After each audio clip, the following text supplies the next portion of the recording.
public, dignity, decorum, and duty. Well, he didn't have much choice, did he, because of the position. Actually, he did. He could walk away. Well, Edward, when he fell in love with an American woman, walked away. But I think Maureen's point about Kate's illness at the moment is a big factor in why there was no meeting between those brothers, if ever that was going to be on the cards. Yeah. Okay.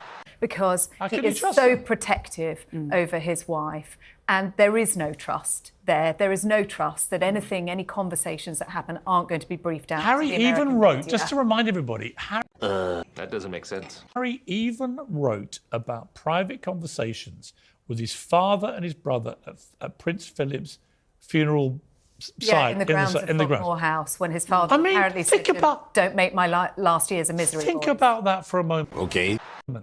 Revealing conversations you had with your father and your brother at your grandfather's funeral in a book. But it's why I said I thought Harry's tone has shifted, because that interview on Good Morning America was actually pretty guarded. Are you serious? He talked about being grateful for the time he had. Also talked about wanting to be American. And you know why? He said it wasn't a high priority. Yeah, you know why? Because if he wants to be an American, he has to give up the titles. Yes, you can't. First thing you have to do, and Maureen, I'll bring you back in here. Okay. First thing you have to do if you take out American citizenship, you give up all your titles if you're British. And so Harry would go back to just being Harry and Meghan. And by the way, good luck to those two with their empire commercial plans if they don't have the royal stuff to exploit. Yeah, I mean, we saw that in America, and the first thing I thought was, well, so much for just Harry. You know, he's never going to give those titles up. Meghan clings to them as well. It is Exhibit A in terms of their rampant and unceasing hypocrisy. My favorite detail from the Whistler trip was that the head of the Invictus event there was instructed to call Harry and Meghan Sir and Ma'am. I know. So if anyone thinks these two are just going to get back down with the rest of American civilians, and, you know, Meghan's going to forfeit showing up in a glamour shot with a $3,000 Hermes coat while she's meeting wounded warriors. I mean, these two continue to dig their own holes. Okay. It is unlike anything I've ever seen. I mean, here in America, I consider it one of the greatest pieces of performance art we've got going. And you know what? I think they lost most Americans, Sarah, when they came up with this obviously cock and bull story about being chased around New York at 100 miles an hour for 2 hours. Anyone who's been in New York knows that's impossible. The traffic doesn't move. You were dying to get in there, so... Well, I was... It's the point about the dining out on the royal connections. Are you serious? They were heavily criticised for the use of the Sussex name. Yeah. They're going to take it as a family name. Look, Harry was Harry Wales. George and Charlotte and Louis, before they became the Waleses, were the Cambridges. So there's nothing new about. Why do you want your kids to have a royal? Very good question. Title when you believe the monarchy as an institution has caused you such irreparable damage? Well, I agree with that, but I also find it interesting that Archie and Lilibet will be known as Sussex, because actually it's a far less royal-sounding name for an American market than Mountbatten Windsor. Yeah, but it goes for their Duke and Duchess, right? So I understand that Harry's issue was with the institution, and I know that you keep referencing that he's trashing his father and trashing his brother, but I think we also need to be fair. Not referencing it. Well, What is he doing? That's what he's done. I think we also need to be fair. It's right that Harry hasn't hidden behind the "and a royal source" reports, because we know that that's what happens. Very often stories are in the papers about the Windsor House or the Sussex House or the Cambridge House, and it's a royal source is reported. Now, Harry doesn't have that to hide behind, but to suggest that there are stories put out about Harry... Harry doesn't have what? A royal source. Oh, please do me a favour. Please do me a favour. Paula. What I'm saying is, they're not hiding. How do you think we even... How do you think hiding behind that? How do you think People magazine... But the stories come out. How do you think People magazine knew about his fig leaf? The stories come out. You know how? You can't suggest... You know how? That nobody is putting out stories against Harry. Because his own people brief just as much as the palace. OK, so you're accepting again what I'm saying. No! God, please, no! No! No! I think you should accept I probably know a little bit more, with respect, about the way I this bow all to your works. superiority, Having been and that's why part I'm of the asking media you. for 35 And that's years, why I'm asking you. I can tell That's you, right. he and his wife used the media just as aggressively as anyone at the palace does on the other side. I can tell you that. That's my point. Anyway, Grateful. we've got to leave it there. Thank you all very much indeed. To my pack and to Maureen over in New York, much appreciated. Doubtless we will meet again to discuss this. They're never going to go. Well, you have the best stories, Angela. That was incredible. Such a beautiful imagery, really, and especially thinking of Camilla and the late Queen getting on so well and her purposefully trying to avoid President Xi. Which I think was probably a very sensible thing. But I agree with you. I don't think she would have been that rude to Donald Trump. And the other thing is, Trump loved the Queen, loved her, was obsessed with her. So it doesn't make sense that he would have been looking over his shoulder to see someone else. Yes, exactly. But it's not all smooth sailing for the royal family in terms of their relationships this week, Angela. King Charles and Prince Andrew at it again.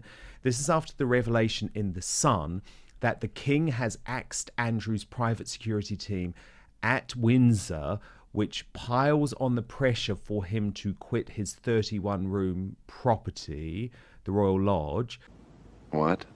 They say that Charles could even cut off the £4 million a year he pays to keep the Duke afloat. And this is because the Duke doesn't want to leave Royal Lodge. He believes it's his. He paid for it. It was paid for out of money that came from selling the house that his marital home with Fergie that the late Queen had given him as a wedding present. So that was a f***ing lie. But Charles really wants to get him into Frogmore Cottage, which is smaller, and maybe it would allow Royal Lodge for William and his family. That seems to be one school of thought anyway. What do you make of this? No, okay, well, just the end a bit. They don't want it. William and Catherine don't want it, but he wants to rent it out so he could make £1 million so he can give it to other people. Okay, But the place is absolutely falling apart. Lots of leaks through the roofs, and it's absolutely in a terrible state. And it's just one man, occasionally two, with Fergie comes there, in 31 rooms, is ridiculous. And I think a lot of people find it difficult to downsize, but there comes a time when you should. And he's been offered all sorts of things, but he doesn't want to move. But he's actually got to. Charles has said he's not going to pay these protection people $3 million anymore a year, and he's just got to move. Boy. And it's quite right, really. He has signed a document which said he could have it for longer, but within that, there's demand that it is properly looked after. Every so many years, it must be thoroughly painted. It must be kept in very good condition. And Andrew can't afford to do that. Hey, yo, what the fuck? And if you can't afford to do that, you go to somewhere else. But late this afternoon, I heard that King Charles had offered him one of his favourite cottages in Scotland. He adores Scotland. So I think this would be, if you change in Windsor, you can actually have this lovely cottage in Scotland. So sort of sweeten the deal. Yes, I think he has done that. And he had to pay £260,000 a year, which he hasn't got either. I mean, King Charles done that, but you can't go on and on and on. I mean, they've never got on, the two of them. Are you serious? And I can read you one paragraph that will probably shock you. Would you like that? Okay. What's this from? This is from Camilla. Oh, so from your book. Oh, amazing. Yeah. Please, please, please. Hey, y'all, come look at this. This is someone who is so close to them. I can't mention their name. All right. He says he tried to persuade the Queen to block Charles marrying Camilla by being absolutely poisonous, mean, unhelpful, and very nasty about her. His claims included that she was insufficiently aristocratic and that she was not to be trusted. They were dark and strange times where paranoia became reality, and it was a worry. Andrew lobbied very hard with the hope that Charles would not become king when his mother died, and that William would wear the crown and he could help him. His behaviour was very negative and extremely unpleasant to the Queen, who disagreed. It was one of the rare occasions he didn't get his way.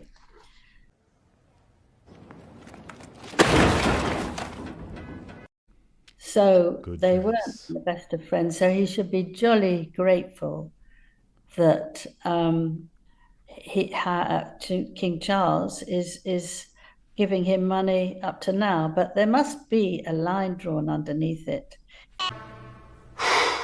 Boy. If he can't afford it, we know that we all have to have a smaller place. And Frogmore Cottage, by all accounts, absolutely beautiful because it's had all of those millions of renovations for Harry and Meghan, right? You better answer the fucking question. Yeah, over 2 million. Yes, he could stay there, but he somehow... And it's not a cottage, is it, Angela? For you or me, it's a mansion, right? A mansion, yes, a mansion. You're broke! You're f***ing poor! But they feel that, you know, he doesn't really want to have it secondhand, I think. But let's hope he changes his mind. If he gets a chance of this other cottage, I couldn't get where exactly it was. Yeah. Then I hope that it's better. But he's been very jealous of Charles. What do you mean by that? And I think, you know, this again, the second child, it's a very difficult position to be in. It is the spare, and it's not gone well for Andrew, and now it's not going well for Harry. But goodness me, what a plethora of royal exclusives today from the best in the business. Angela Levin, the biographer of Prince Harry.